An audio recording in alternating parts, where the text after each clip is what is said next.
We are not here on earth in order to pursue or maximize pleasure, nor are we here in order to achieve great successes. Instead, I wish to argue, we are here in order to know the self and to be love, to be an expression of universal love. The dominance of pleasure and the preeminence of success are the Scylla and Charybdis of our time.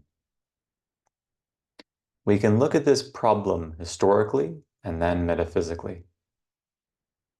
From the historical point of view, argues Michael Sandel in his book, The Tyranny of Merit, commoners, or the 90% or so, living throughout the heartland in the United States, have come thanks to globalization,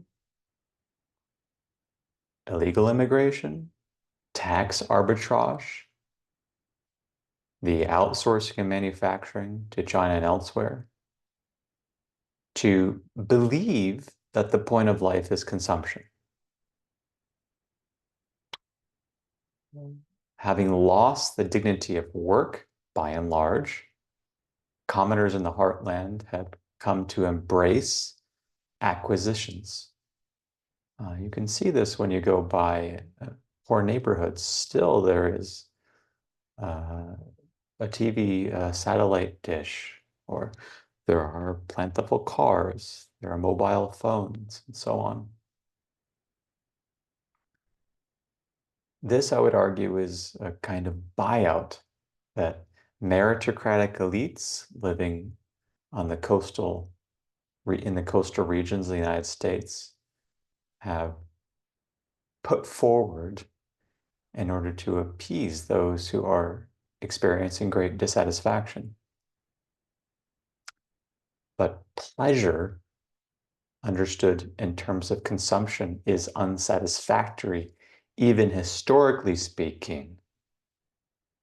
As for success, we find this most clearly articulated, says Michael Sandel, also in his nice book, The Tyranny of Merit, in the meritocracy that is functioning well or poorly, but indeed quite selectively in the Bay Area, in Seattle, in the Northeast, and so forth.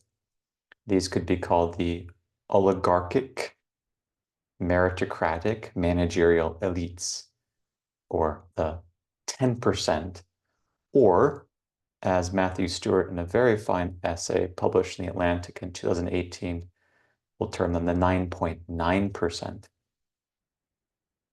And yet, this rat race-like approach to life, one whose aim is success, be that wealth or status or social impact, is also unsatisfactory. Unsatisfactory simply from a historical point of view. Now let's turn to the deeper matter, and that is metaphysical. If you try to maximize for pleasure, the Scylla of our time, what you'll discover is that you are identifying as the body that is regarded as the enjoyer. But you are not the body. That is not what you fundamentally are. But in virtue of believing and feeling that you are the body, you will suffer or experience dukkha, or dissatisfaction. So there needs to be a thoroughgoing critique of the I am the body identity, and thus of the pursuit of pleasure.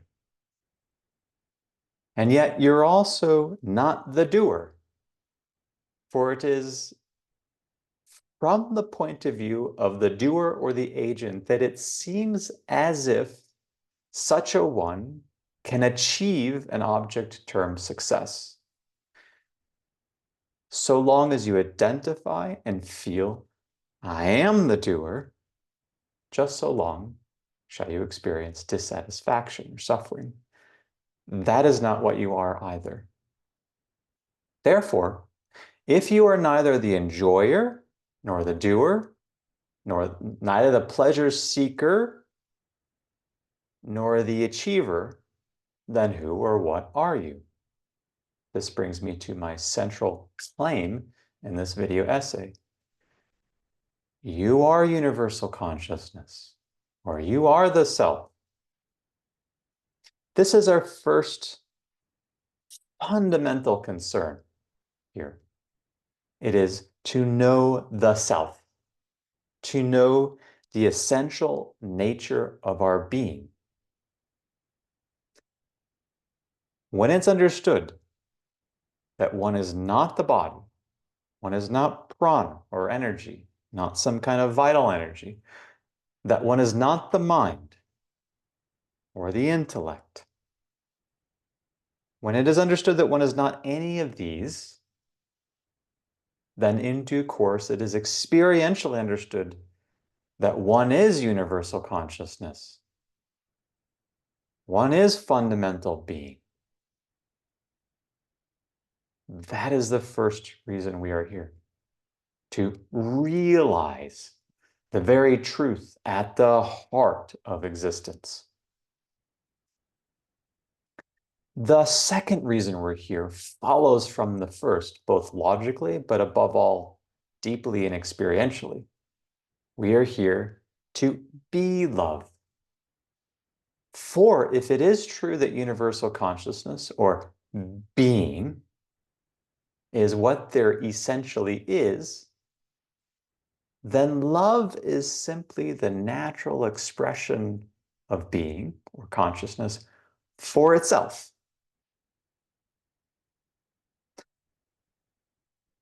From a practical point of view, for anyone who meditates, it's very clear that when there's a loss of a sense of an ego self, an attenuation of the sense of being a separate self, slowly there is clarity.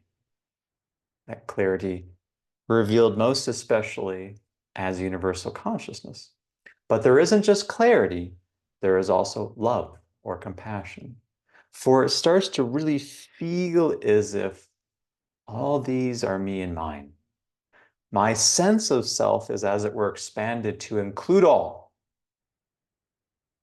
to exclude none, to see all as the face of the divine, to regard all as the many wondrous expressions of the one being, the one reality, or universal consciousness.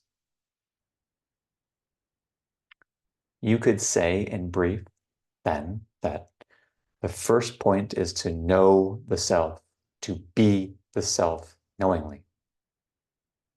The second point is to be love fully.